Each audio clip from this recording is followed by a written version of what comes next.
Hello, good morning, Fáilte. We are in Pulla graveyard, which is on the hills overlooking Dungarvan and West Waterford. The main national road, the N25, is behind us. We've come in that gate there, and there's new signage there, and there's a statue here by Sean Cray of a mourning woman. And the reason the woman is mourning is because it's just over 2 acres of ground. You can see it's all high grass now. There's a Commonwealth War grave marker. Here's a memorial stone, and it tells us a little bit about why I'm coming in remembrance of the victims of the Great Famine of 1845 to 1850, buried here in common and unmarked graves. And that's exactly what's in here. A common grave was a grave that was used without being owned. It was generally paid for by a local authority, and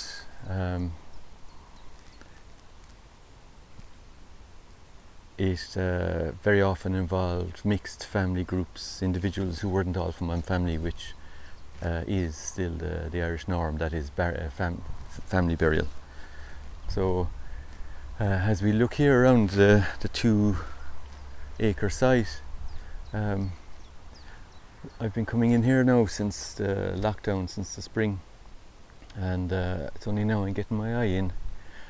We got funding from the Royal Irish Academy to see if LIDAR surveys could be of use in identifying the grave spaces in here, because without the LIDAR I was basically thinking that down here in the northern part of the site that we have potentially trench graves. They dig a long trench and they stack coffins inside in that, and they'd fill it and then close it down. We'll go down and have a look at them in a minute, but then the rest of the site I wasn't really sure what I was seeing, whereas now Steve Davis in UCD and Paul Naessens from Western Aerial Service have done a couple of surveys for us, one with a drone, the other using the LIDAR. And basically what we're saying is that these low bits here, so there,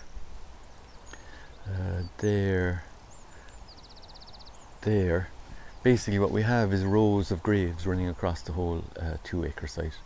They start over beyond on the eastern field boundary, and they run in rows all the way across.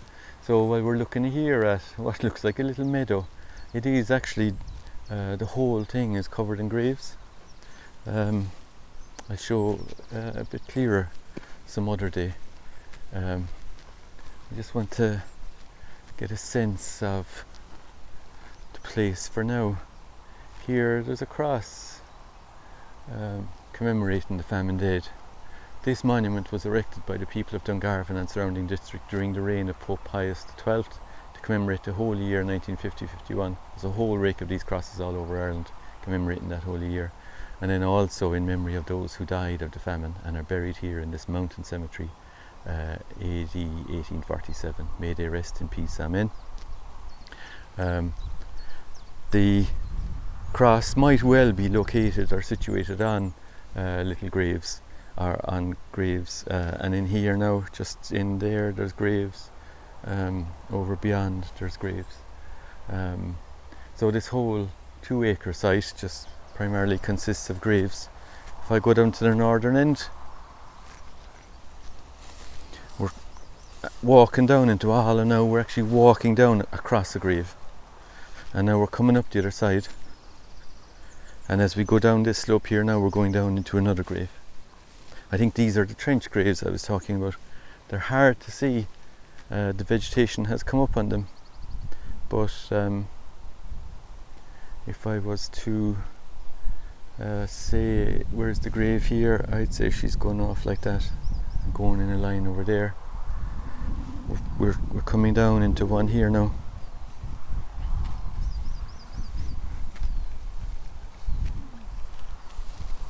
Lady's bedstraw, I think, is this lad, that white flower. And now we're going down into hollows. So when I came here first I thought it was broken ground, and that's what we were seeing, because it's up here on the Drum Hills and you'd expect it. I don't think there was ever a cultivated field. and therefore I thought the undulations related to the actual natural topography. But since looking at the LIDAR survey, I think we can safely say that this is broken ground because it's filled with grave humps and grave hollows. I'm not sure what's down here under the bracken, but I do know that over here, off in that kind of direction, that we have these linear trench graves, all overgrown now with whatever this grass is. So we're in the process of tracking all this and plotting it, and we'll do a report then to explain what we found and then how that might help us in terms of looking after the place. I think the place is well looked after already. There's a strong, people identify a lot with this burial ground. I'm living down here 20 odd years now, and I've only come in a handful of times, far more times now in the last few months. But I think if we can show people where the graves are, then it'll get even more of a there'll be more interest and more visits and so on, because I think if there's one thing the Irish do quite well is actually visiting graveyards and visiting their beloved dead, I suppose, is one way of putting it. Here, this hollow here, that's a grave.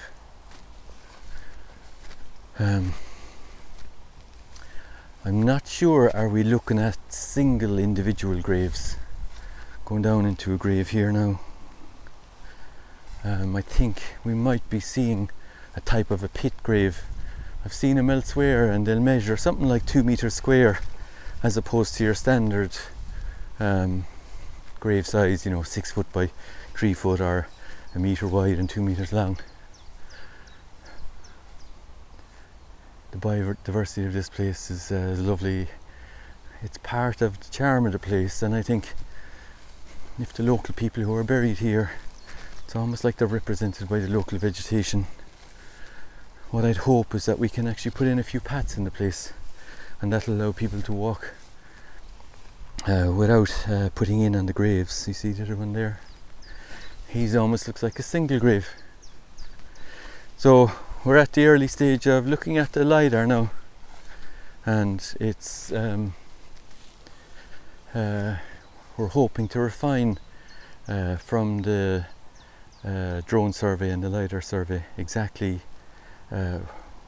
how these graves were dug. Were they single graves, one grave per person? Were there multiple coffins going into single graves? We're going to try and establish all of that. And now, I remember coming in here firstly thinking, I can't see any graves here at all. But all these hollows are all graves. And they're running in rows, north-south. So where am I? So I'm facing west now. So we bury our people facing east. I'll have to get turned around now, and I'll have to check my compass. But basically, my point is that everything in here that we can see in this right around us, that it's made up of grave spaces, and the grave spaces might be single in size. I think they're probably more likely to be doubles, and that they cover the whole of the 2 acres all in here. So there's a sense of satisfaction in this project because the anonymous dead are buried in here. These little humps and hollows, who are they? They got no grave markers. Well, the grave markers haven't survived. I suppose it's possible there were grave markers and we might find them. That's a walking trail there, that little timber lad. They might have got wooden crosses at the time. In fact, I suspect it's strongly likely they would have got wooden crosses, but they just haven't survived. But even still, I suppose it's my main satisfaction in these projects is actually tracing the anonymous dead and trying to identify them, try to work out where they're buried.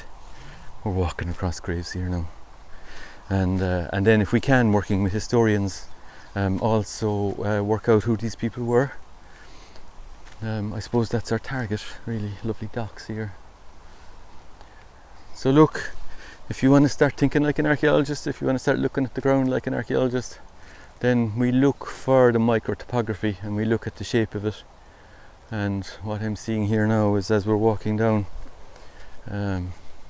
we're walking down into potentially either linear running pit graves or trench graves, or else we're looking at single or double grave spaces, all running in that direction.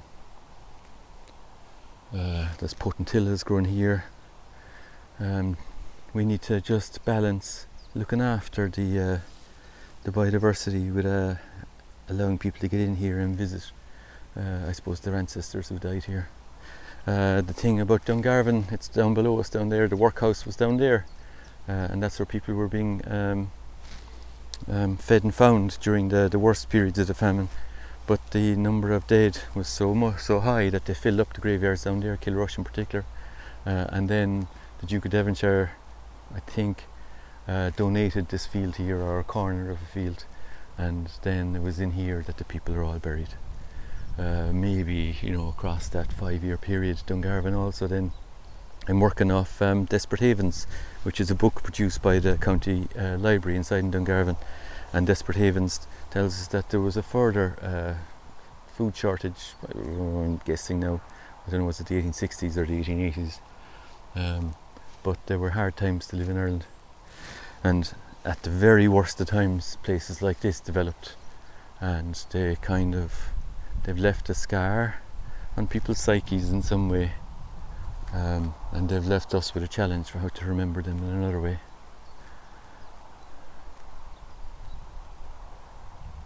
So that's the northern side. We're looking back to the south. We bury our people facing east. That's the east, Johnny, isn't it? Yeah. So very often you'd expect that they would, I think if they were severely overwhelmed, if there was going to be a sequence of burials in here, they might have started with trench graves down in the northern section, because we can see the trench graves down there. So if they started in a major period of overwhelm there, and did trench graves down there, and then as the few years went by, and the rate of death wasn't quite as bad as it had been, maybe they dug individual graves all around here. Probably, I don't know, would they have started back against this boundary and just worked their way in row by row by row. When you're digging graves, you have to be tidy. You can't risk digging up somebody else's burial, which is why we use headstones or wooden crosses and whatever. So we have to try and tease all that out, and it's a fantastic process. It's good for your soul to do it, because you don't think about yourself as much anymore. Instead you think about all these anonymous dead. Can we track where they're buried? All graves in there now, trench graves in there, to see where it's actually, where my finger is there now, and it's going down. Trench graves running across there. So this rough mountainy ground is just one great big cemetery, mostly from 1847, but then potentially from a number of years after that as well. And everywhere you're seeing now on the camera is filled with grave spaces of different types, I think. So I hope that's been of use. I'm testing a gimbal, and I'm testing, in this case I have just a lavalier mic connected as opposed to what I had the other day, so I'm hoping this will have worked out alright. So here I am now at the northern end, looking down into where I think the trench graves are.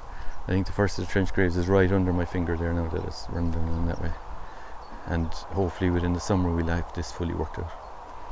Okay, thanks for your attention, and keep us in mind as we do this project. I'll keep putting up more of these across the summer, I hope. Okay, slán leis.